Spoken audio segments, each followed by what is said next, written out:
ಇದಕ್ಕೆ ಅಂದಾಜು ವರದಿ ಜಾರಿ ಆಗ್ಬೇಕಂತೇಳಿ ಸಾಕಷ್ಟು ಸಮಾಜದ ಮುಖಂಡರು ಸಮಾಜದ ವತಿಯಿಂದ ಒತ್ತಾಯ ಮಾಡ್ತಾ ಇದ್ದಾರೆ ಸರ್ಕಾರ. ಅಲ್ಲ, ಒತ್ತಾಯ ಇದೆ ಇಲ್ಲಂತಿಲ್ಲ. ನಾವು ಕೂಡ ಈಗಾಗಲೇ ಅದ್ರ ಬಗ್ಗೆ ಸಾಕಷ್ಟು ಹೇಳಿಕೆಯನ್ನು ಕೊಟ್ಟಿದ್ದೇವೆ. ಒಂದು ಕಡೆ ಕೆಲವರು ಬೇಡ ಅಂತಾರೆ, ಕೆಲವರು ಬೇಕಂತಾರೆ, ಬೇಡ ಅಂತಾರೆ. ಅದು ಗೊಂದಲದಲ್ಲಿದೆ. ನಮ್ಮ ಸಜೆಷನು ಅದು ಸರಿಪಡಿಸಿ ಜಾರಿ ಮಾಡಿದ್ರೆ ಒಳ್ಳೆಯದು, ಪಕ್ಷಕ್ಕೆ ಒಳ್ಳೆಯದು, ನಮಗೂ ಒಳ್ಳೇದು ಅಂತ ಹೇಳಿದ್ವಿ. ಅವ್ರದ್ದೇನು ಸಮಸ್ಯೆ ಇದೆ ಕೇಳಬೇಕು ಫಸ್ಟು. ಏನು ನಿಮ್ಮ ಸಮಸ್ಯೆ ಅನ್ನೋದು ಕೇಳಿ ಅದಕ್ಕೆ ಪರಿಹಾರ ಮಾಡಿ ಸೊ ಮತ್ತೊಂದು ಸಾರಿ ಸದನ್ನಲ್ಲಿ ಅದನ್ನು ಚರ್ಚೆ ಮಾಡಿ ಜಾರಿ ಮಾಡಿದ್ರೆ ಎಲ್ಲರಿಗೂ ಸೇಫ್ ಇರ್ತಾರೆ. ಎಲ್ಲರೂ ಒಂದು ಒಳ್ಳೆ ಬಾಂಧವ್ಯ ಇರ್ತಾರೆ. ಇಲ್ಲಾಂದರೆ ಈಗ ನಮ್ಮದು ಕಡಿಮೆ ಆಯಿತು, ನಿಮ್ದು ಹೆಚ್ಚಾಯಿತು, ನಿಮಗೇನೋ ಲಾಭ, ನಮಗೆ ನಷ್ಟ ಅನ್ನೋದು ಇದು ಚರ್ಚೆ ಇದೆ. ಅದು ಬಹಿರಂಗ ಚರ್ಚೆ ಆಗಬೇಕು. ಮತ್ತು ಯಾರು ತಕರಾರು ಮಾಡಿದ್ದಾರೆ ಅವ್ರಿಗೆ ಅವಕಾಶ ಕೊಡಬೇಕು. ಏನು ನಿಮ್ಮದು, ಏನು ನಾವು ಸರಿಪಡಿಸ್ಬೇಕಂತ ಅವಕಾಶ ಕೊಟ್ಟು ಮಾಡಿದ್ರೆ ಒಳ್ಳೆಯದು. ಸರಿ, ಬರೀ ವಿರೋಧ ಮಾಡೋದಕ್ಕಿಂತ ಏನು ಸಮಸ್ಯೆ ಅದ ನಾವು ಅದನ್ನ ಹೇಳಿ ಈಗಾಗಲೇ ಒಂದು 10 ಸಲ ಹೇಳಿದ್ದೀನಿ. ನಿಮ್ಮ ಸಮಸ್ಯೆನೇ ಹೇಳಿ, ಅದೇನು ದೊಡ್ಡದು ಚೇಂಜ್ ಮಾಡದೇ ಇರುವಂಥ ಏನು ವಿಷಯ ಅಲ್ಲ. ಮಾಡಲಿಕ್ಕೆ ಅವಕಾಶ ಇದೆ. ತಹಶೀಲ್ದಾರಿಗೆ ಅಧಿಕಾರ ಕೊಟ್ಟರೆ ತಹಶೀಲ್ದಾರ್ ಲೆವೆಲಲ್ಲಿ ಬದಲಾವಣೆ ಮಾಡಲಿಕ್ಕೆ ಅವಕಾಶ ಕೊಟ್ಟರೆ ಅದನ್ನು ಸರಿಪಡಿಸಿ ರೀಪಬ್ಲಿಷ್ ಮಾಡಿದ್ರೆ ಅಂದರೆ ಎಲ್ಲರೂ ಸೇಫ್ ಇರ್ತಾರೆ. ಹಿಂದುಳಿದ ಸಮಾಜಕ್ಕೂ ಕೂಡ ಸಾಕಷ್ಟು ಇದರಿಂದ ಎಲ್ಲರಿಗೂ ಅನುಕೂಲ ಆಗುತ್ತೆ. ಯಾಕಂದ್ರೆ ಅದು ಸಾಮಾಜಿಕ ಶೈಕ್ಷಣಿಕದಿಂದ ನಾವು ಬಜೆಟ್ ಅಲೋಕೇಶನ್ ಮಾಡಬೇಕಾಗುತ್ತೆ. ಸೊ ಬೇರೆಯವ್ರಿಗೂ ತೊಂದರೆ ಆಗಬಾರ್ದು. ಯಾಕಂದ್ರೆ ಅವ್ರು ಹೇಳ್ತಾರೆ ನಮ್ಮದು ಕಡಿಮೆ ಆಗಿದೆ ಅಂತ, ಅವರೇ ಪ್ರೂವ್ ಮಾಡಬೇಕು ಹೆಂಗೆ ಕಡಿಮೆ ಆಗಿದೆ ಅಂತ. ಸೊ ಒಂದು ಸರಿಪಡಿಸಿದ್ರೆ ಸೊ ಸರ್ಕಾರಕ್ಕೆ ಒಂದು ಒಳ್ಳೆಯ ಹೆಸರು ಬರ್ತದೆ.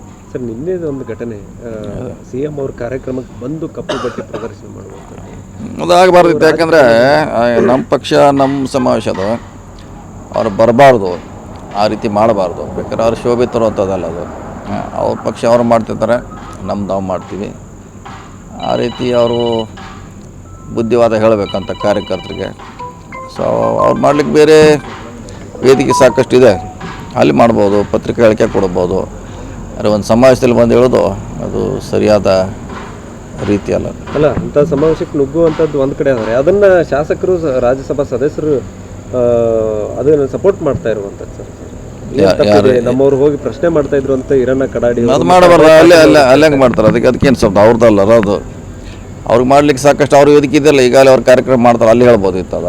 ಇದು ಮಾಡಿದ ತಪ್ಪು ಆ ರೀತಿ ಆಗಬಾರ್ದು.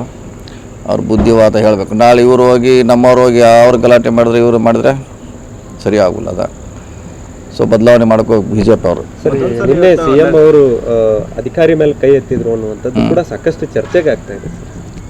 ಆಗಿರ್ಬೋದು, ಏನು ಕೈ ಎತ್ತಿರ ಅಂತ ಏನಿಲ್ಲ. ಅವ್ರಿಗೆ ಆ ಥರ ಕೈ ಮಾಡಿ ಹೇಳ್ತಾ ಇದ್ರು ಅವ್ರು, ಈ ರೀತಿ ಯಾಕೆ ಒಳಗೆ ಬಿಟ್ರಿ ಅಂತ. ಸೊ ಪ್ರಶ್ನೆ ಮಾಡ್ತಾಯಿದ್ರು ಅವ್ರನ್ನ. ಆ ರೀತಿ ಹೊಡಿಲಿಕ್ಕೆ ಯಾರು ಆ ಅಧಿಕಾರಿಗಳನ್ನ ಒಂದಂಥ ದೊಡ್ಡ ವೇದಿಕೆ ಮೇಲೆ ಯಾರೂ ಹೊಡಿಲಿಕ್ಕೆ ಹೋಗಲ್ಲ, ಅದು ಅಸಾಧ್ಯ. ಆದರೆ ಅಲ್ಲಿ ಅವರು ಹೇಳುವಂಥದ್ದು ನೀವು ಯಾಕೆ ಪೊಲೀಸರು ಇಷ್ಟೆಲ್ಲ ಇದ್ದು ಅವ್ರ ಹೆಂಗೆ ಬರೋದು ಪ್ರಶ್ನೆ ಮಾಡ್ತಾಯಿದ್ರು ಕೂಡ. ಅವರು ಕೂಡ ಅಷ್ಟೇ, ಅವರೇನೋ BJP ಬಾಟ ಹಿಡ್ಕೊಂಡು ಬಂದಿರೋಕ್ಕಿಲ್ಲ. ಪೊಲೀಸ್ ಕೂಡ ಅದು ಸಹಜವಾಗಿ, ಮತ್ತು ಅವ್ರ ಕೈಯಲ್ಲಿ ಬಾವುಟ ಇರೋದು, ಫ್ಲೆಕ್ಸ್ ಇರೋದು ನಮ್ಮ ಪಾರ್ಟಿದು ಅದು. ಹಿಂಗಾಗಿ ಅವ್ರು ಸಿಟಿ ಅವರು. ಸೊ ಹಿಂಗಾಗಿ ಯಾರು ಐಡೆಂಟಿಫೈ ಮಾಡಲಿಕ್ಕೆ ಆಗಿಲ್ಲ. ಸೊ ಹೀಗಾಗಿ ಅದೊಂದು ಘಟನೆ ಆಗಿದೆ ಅಷ್ಟೇ. ಈ ಪೆಹಲ್ಗಾಮ್ ಘಟನೆ ಸಂಬಂಧಪಟ್ಟಂಗೆ ಸರ್, ಮತ್ತು ನರೇಂದ್ರ ಮೋದಿ ಅವ್ರ ನೇತೃತ್ವದಲ್ಲಿ ಮೀಟಿಂಗ್ ಆಗಿರುವಂಥದ್ದು ಇಂಟರ್ನಲ್ ಸೆಕ್ಯೂರಿಟಿ ಸಂಬಂಧ ಯುದ್ಧಕ್ಕೆ ತಯಾರಿ ಆಗ್ತಾ ಇದೆ ಅನ್ನೋ ಲೆಕ್ಕ. ಯಾಕಂದರೆ CM ಅವರು ಯುದ್ಧದ ಬೇಡ ಅಂತೇಳಿ ಹೇಳಿದ್ದು, ಯುದ್ಧದ ಅವಶ್ಯಕತೆ ಇಲ್ಲ ಅಂತ ಹೇಳ್ತಿದ್ದಾರೆ. ಬಟ್ ಅದನ್ನು ತಿರುಚುವಂಥ ಕೆಲಸ ಯುದ್ಧವೇ ಬೇಡ ಅಂತೇಳಿ ಸಿದ್ದರಾಮಯ್ಯನವರು ಹೇಳಿದ್ದಾರೆ. ಹೌದೇನು, ಸಿದ್ದರಾಮಯ್ಯ ಕಮಾಂಡ್ರು, ಲೆಫ್ಟಿನೆಂಟ್ ಕಮಾಂಡ್ರು ಏನದಾರ ಅವರು. ಇವ್ರು BJP ಹೇಳ್ತಾರೆ, ಇವ್ರಿಗೆ ಯಾರು ಮಾಡೋಕೆ ಬೇಡ ಅಂತೇಳಿ ಯಾರು ಮಾಡಂತ ಹೇಳಿಲ್ಲ.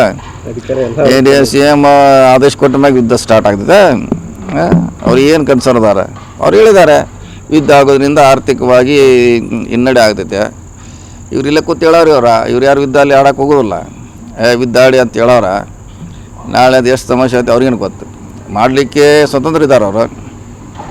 ಮಾಡಲಿ ಎಲ್ಲ ಮಾಡಿ, ನಾಳೆ ಸ್ಟಾರ್ಟ್ ಮಾಡಲಿ, 8 ಗಂಟೆಗೆ ಸ್ಟಾರ್ಟ್ ಮಾಡಿಬಿಡ್ಲಿ, ಯಾರು ಮಾಡಿದ್ರೆ ಅವ್ರಿಗೆ. ಸಿದ್ದರಾಮಯ್ಯ ಯಾಕೆ ಹಾಕೋದು, ಅವ್ರೇನು ಹೇಳಿದ್ದಾರೆ, ಅವ್ರ ಆರ್ಥಿಕ ತಜ್ಞರ ಆರ್ಥಿಕ ಗೊತ್ತಿದೆ ಅವ್ರಿಗೆ ಎಷ್ಟು ಕಷ್ಟ ಇದೆ ಅಂತ. ಆಧಾರದ ಮ್ಯಾಗ ಹೇಳ್ರೆ ಇವರು ಯುದ್ಧ ಬೇಡ ಅಂತಾರೆ. ನಮ್ಮ ಕಡೆ ಏನಿಲ್ಲ ಮಾಡೋರು ಅವರು. ನಾಳೆ ಮಾಡಲಿ 8 ಗಂಟೆಗೆ, ಬೆಳಗ್ಗೆ ಯೂಶ್ವಲಿ 8 ಗಂಟೆಗೆ ಯುದ್ಧ ಸ್ಟಾರ್ಟ್ ಆಗ್ತೈತೆ ಯಾವಾಗಲೂ. ಮಾರ್ನಿಂಗ್ ಸನ್ರೈಸ್ ಆದ್ಮ್ಯಾಗ 8 ಗಂಟೆ ಸ್ಟಾರ್ಟ್ ಮಾಡಲಿ, 6 ಗಂಟೆವರೆಗೆ ಸಾಯಂಕಾಲ ಡೈಲಿ. ಸುಮ್ಮನೆ ಆಯ್ತು. ನಾವು ಹೇಳಿದ್ವಿ, ಅವರು ವರ್ಷನೇ ಹೇಳಿದ್ದಾರೆ ಅಷ್ಟೇ. ನಮ್ಮ ಕೈಗೇನೂ ಇಲ್ಲ ಯುದ್ಧ ಪ್ರಾರಂಭ ಮಾಡಲಿಕ್ಕೆ, ನಮ್ಮ ಕಡೆ ಇಲ್ಲ ಬಂದ್ ಮಾಡಲಿಕ್ಕೆ ಹೋಗ್ಬೇಕಾದ್ರೆ ಅನ್ನುವಂಥದ್ದನ್ನ ಅವ್ರು ಹೇಳ್ಯಾರ. ಅವರ ಯುದ್ಧ ಬೇಡ ಅಂತ ಹೇಳ್ಯಾರ. ಅವರು ಲೆಕ್ಕ ಅಂಶಿ ನಷ್ಟ ಆಗ್ತಂತ ಆ ದೃಷ್ಟಿಯಿಂದ ಹೇಳ್ಯಾರ. ಅವಶ್ಯ ಬಿದ್ದರೆ ಮಾಡ್ಬೋದು. ನಮ್ಮ ಕೈಲಿ ಏನಿಲ್ಲ ಇಲ್ಲ ನಮ್ದು ಏನು ಕೇಳ್ತಾರೆ, ಕೇಳುವಂಥದ್ದು ಏನಿದೆ, ನಾಳಿಂದ ಸ್ಟಾರ್ಟ್ ಮಾಡಿಬಿಡ್ಲಿ. ಬೆಳಗ್ಗೆ ಅಲ್ಲ ಇಂಥ ವಿಚಾರದಾಗೂ ಸದ್ಯಕ್ಕೆ ರಾಜಕಾರಣ ರಾಜಕೀಯ 100% ರಾಜಕೀಯನೇ.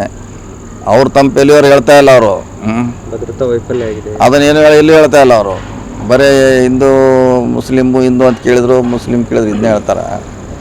ಅದೆಲ್ಲ ಸರಿಯಾದ ಕ್ರಮ ಅಲ್ಲ. ಯುದ್ಧ ಮಾಡ್ಲಿಕ್ಕೆ ಸ್ವತಂತ್ರ ಇದ್ರೆ ಮಾಡ್ಬೋದು ಅವರು. ಉಗ್ರರ ದಾಳಿ ಆದಮೇಲೆ ಅಲ್ಲಿಂದ ಬರಬೇಕಾದ್ರೆ ಫ್ಲೈಟ್ ರೇಟ್ಗಳು ಕೂಡ ಜಾಸ್ತಿ ಇದೆ. ಅದನ್ನು ಈಗಾಗಲೇ ಸಂತೋಷ್ ಲಾಡ್ ಅವರು ಪ್ರಸ್ತಾಪ ಮಾಡಿದ್ರು. ಮಾಡ್ತಾರೆ. ಕನ್ನಡ ಪ್ರವಾಸಿಗರನ್ನು ಉಚಿತವಾಗಿ ಕರ್ಕೊಂಡ್ಬಂದು, ಆದರೆ ಇನ್ನುಳಿದ ಪ್ರವಾಸಿಗರು ಬರಬೇಕಾಗಿತ್ತು, ವಿಜಯ್ ಬರೋದಿತ್ತು, ಆ ಟೈಮಲ್ಲಿ ಫ್ಲೈಟ್ ರೇಟ್ ಹೆಚ್ಚು ಮಾಡಿದ್ರು.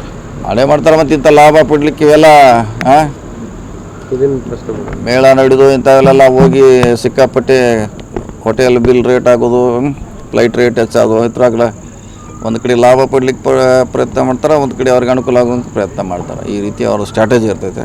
ನೋಡೋಣ ಎಲ್ಲಿವರೆಗೆ ಆಗ್ತೈತಿ, ಕಾಯೋಣಷ್ಟೇ. ಬಿಹಾರದಲ್ಲಿ ಎಲ್ಲ ಅದನ್ನೇ ಮಾತಾಡ್ತಿದ್ದಾರೆ ಮೋದಿ ಅವರು. ಬಿಹಾರ ಚುನಾವಣೆ ರ್ಯಾಲಿ, ಎಲೆಕ್ಷನ್ದಾಗೆಲ್ಲ ರ್ಯಾಲಿ ಅದೆಲ್ಲ ಬರೀ ಎದ್ದದ್ದೇ ಮಾತಾಡ್ತಿದ್ದಾರೆ. ಇದು ಮಾತಾಡೋದು ಮತ್ತು ಅದೇನು ಬೇರೆ ಅವ್ರಿಗೆ ಗೆಲ್ಲಲಿಕ್ಕೆ ಏನು ಡೆವಲಪ್ಮೆಂಟ್ ಹೇಳಲಿಕ್ಕೆ ಏನೂ ಇಲ್ಲ ಅವ್ರ ಕಡೆ. ಹೇಳಿದ್ರೆ ಇದನ್ನೇ ಹೇಳಬೇಕು, ಪಾಕಿಸ್ತಾನ ಮುಸ್ಲಿಮು ಇದನ್ನ ಹೇಳೇ ಗೆಲ್ಲಬೇಕಷ್ಟೇ. ಮೆರಿಟ್ ಮ್ಯಾಗ ಅವ್ರ ಕಡೆ ಏನೂ ಅಂಶಗಳಿಲ್ಲ.